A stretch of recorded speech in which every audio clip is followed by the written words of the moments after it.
All right, everyone, two different stories we're talking about today, starting with Sonic X Shadow Generations. As we inch forward to this game's fall 2024 release, we are learning more details through interviews about this game, specifically this time having to do with the new content, which is the shadow portion of the levels and some of the story details, as well as there maybe being an extra playable character spotted online. So we'll unpack all of that. Then the part two of today's story does indeed have to do with Nintendo and their stance on the mega technology that is overtaking society essentially right now, and you're seeing it probably everywhere. We are talking about AI and Nintendo's official comments on how they will utilize this tech as we walk forward into their next gen console release. And there's some reassuring comments, but also you have to realize the broader scope of what AI is ultimately going to become one day. And at least for now, it seems like from a first party perspective, Nintendo will be refraining from downsizing their teams drastically and just utilizing AI for all of its generative features. But we'll get on the same page with all of that. Before we do, make sure you like, subscribe, and turn on your bell notification to join Sunbro Nation if you're new here. And I want to first kick it off with Sonic X Shadow Generations, as I personally am very much looking forward to this game's release. I do have some nostalgia from the original release, but really only played through it once and haven't gone back to it ever since. So this will largely be a new game experience for me. But of course, just like a game release like Mario 3D World plus Bowser's Fury, where yeah, it's a game that if you owned it in your collection back in the day, you might not be as enticed to pick up. There's a lot of new content to look forward to because there's a whole section of the game that is entirely new levels and a fresh gameplay experience to be had, and that's with the shadow portion of this game. And there is some new details that have been revealed around the story elements of the shadow portion of the game. As you can see, the following article typed up over on My Nintendo News, which reads, Shadow Generations level design features a lot of iconic moments from Shadow's past. Eurogamer managed to catch up with the head of Sonic team, Takahashi Iizuka, to ask him all about the company's upcoming Sonic X Shadow Generations, which is out this October. One of the main discussions were around the Shadow Generation levels and how they will contrast with Sonic levels. Iizuka teased that Shadow Generations level design will feature a lot of iconic moments from Shadow's past in the new gameplay, as the team really wanted to tell a new story using a lot of these familiar locations to really present Shadow as a character to players that may not have gotten the full backstory of the character. For the Shadow Generation level design, the team makes sure the levels are fundamentally created to be similar to the Generation style level design, with lots of high-speed action platforming that also incorporates additional features that work when chaos control is used, he says. From there, they continue to build upon the level design through iteration and add in things that can be done with the new Doom powers as well, so you can not only run through the traditional Generation style gameplay, but also find new things to do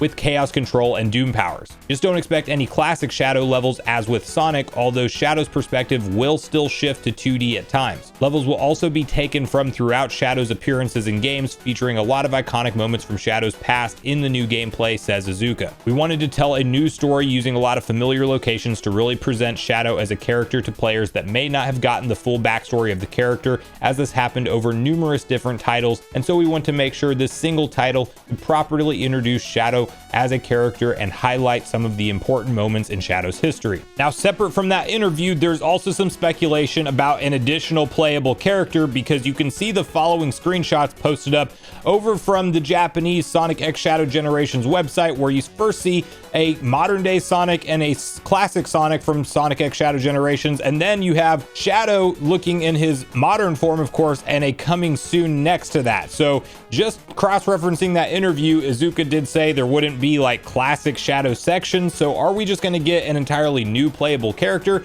I've seen some theories thrown around there online that maybe it's like Metal Sonic or Blaze. I'm not entirely sure what Sega will do with that one here, but it is exciting to see that maybe there's going to be an additional playable character, and deep diving into Shadow's backstory should be a pretty cool thing for this game to kind of explain and unfold as you progress through the story. Because to be fair, as somebody who is a Sonic fan but not super into the lore of Sonic, I don't have personally clarity on most of the details of Shadow's backstory, so I will probably learn something myself here. But nonetheless, this game will be out later this year on October 25th to be exact on all platforms, and I will be picking this this up for my Nintendo Switch collection and definitely be talking about it here on the channel, so get subscribed and stay tuned for that. And let me know in the comments down below who you think this additional playable character might be, as well as what you think about Shadow's story being a big focal point for this game's release. Story number 2 we're talking about today has to do with Nintendo and how they're going to implement this massive technology that you've probably been hearing a lot more about recently. Yes, it's been around for a while, but we're definitely seeing it propelled to new heights. We are talking about AI. Now, whether or not this is overblown as far as how big of a deal it's going to be in replacing jobs and the workforce out there, it remains to be seen. We'll have to see where it really goes from here long term, but a lot of companies are throwing in their 2 cents. Some of them are more gung-ho with this technology. They want to implement it in as many departments as possible, as fast as possible, and others are more reserved, very much realizing the downside of using the tech, especially with copyright type of things, because it's absolutely learning and implementing things based off of information that's out there. So if you create something in the style of a particular creator, well, it's going to pull from their work and then give you that said artwork or whatever you're asking it to generate, essentially. So generative AI, while useful, can also get you into some hot water from a copyright perspective, and Nintendo's very well aware of this, as we will dive through the exact article and what's kind of being quoted here, but also the way that I see Nintendo using AI, and really, if you believe any of the reports around the Nintendo Switch 2 in this upcoming generation, is indeed with graphical upscaling and a technology from a little company that used to be a lot smaller than they are now, known by Nvidia, that is in partnership with Nintendo. And all the rumors and reports suggest that DLSS should indeed be a feature with inside the Nintendo Switch 2. It should be capable of using this tech. And if you're not familiar with what DLSS is, deep learning super sampling, it's essentially Nvidia's patented tech on how they can take a lower resolution image and use its AI tech to upscale that to a higher resolution image with minimal GPU and CPU requirements, which is why it is a very attractive technology for something like a hybrid console, where you don't want it to have to use a ton of processing power to get something like a 720p image to maybe look close to just as good as a 1440p or even upwards of 4K image in certain cases. And that type of tech is very different from what we are seeing just kind of replace the workforce, where you have a whole team of writers, and now instead of asking all of these individual talents that you have on your team for their ideas and input on the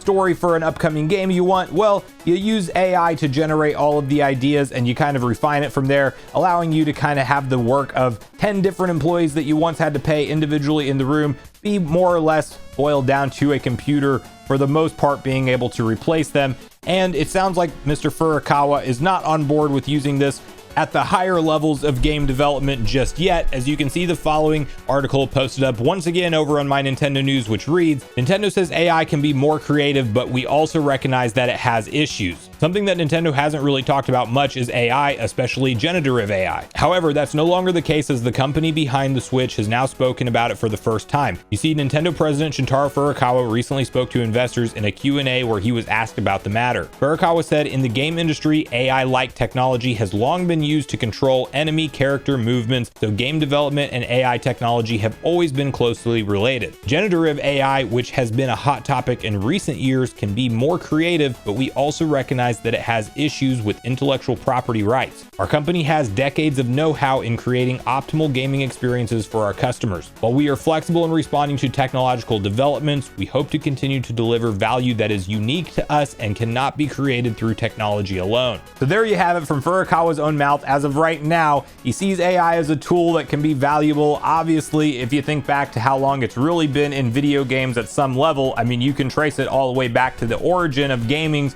when you're playing against a CPU of any kind, but this is a very different technology we're talking about now with generative AI, and that is no doubt going to create a lot of layoffs within the industry in game development, especially smaller studios, sometimes even big ones. I mean, there's no doubt that Microsoft having all of their money in OpenAI and then having the Activision Blizzard merger go through, and then surprise, there's a bunch of studio closures that are announced shortly after the merger. It's not a good look, and you don't know exactly the reason for these layoffs and if they will ever hire the same level of employees that they once did, or if large sections of their game development force will ultimately be replaced because you don't need as many people to come up with these ideas and to write things out and to generate baseline artwork and graphics. You don't know how much this technology is going to be used in a beneficial way and how much it's just going to take away some of the unique creativity that is found in art and video games today. If Nintendo utilizes it as the tool that it is, as all of society will have to adapt to it being used as a tool,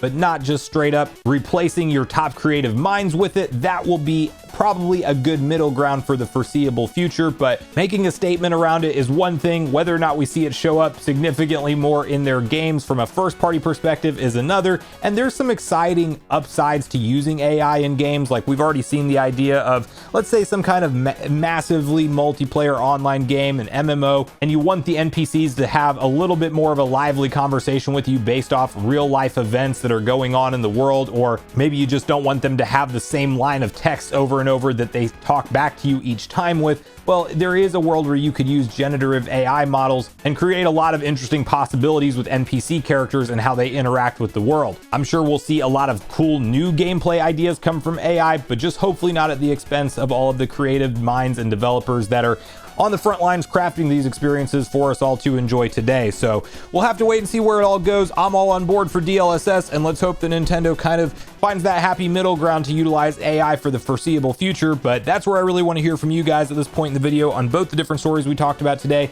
How do you feel about Sonic X Shadow Generations and the new details we found out about that game as we inch forward closer to its release? And how do you think Nintendo can properly use AI as we shift to this technology becoming more and more prevalent in our everyday lives? And do you think Nintendo has the right mindset here, or do you think it's inherently flawed? So thanks so much for watching the video today, everyone. Make sure you share all your thoughts and feelings in the comments down below before you leave, regardless if we agree or disagree. Also, make sure you like, subscribe, turn on your notification bell, and I will see you guys in the next video.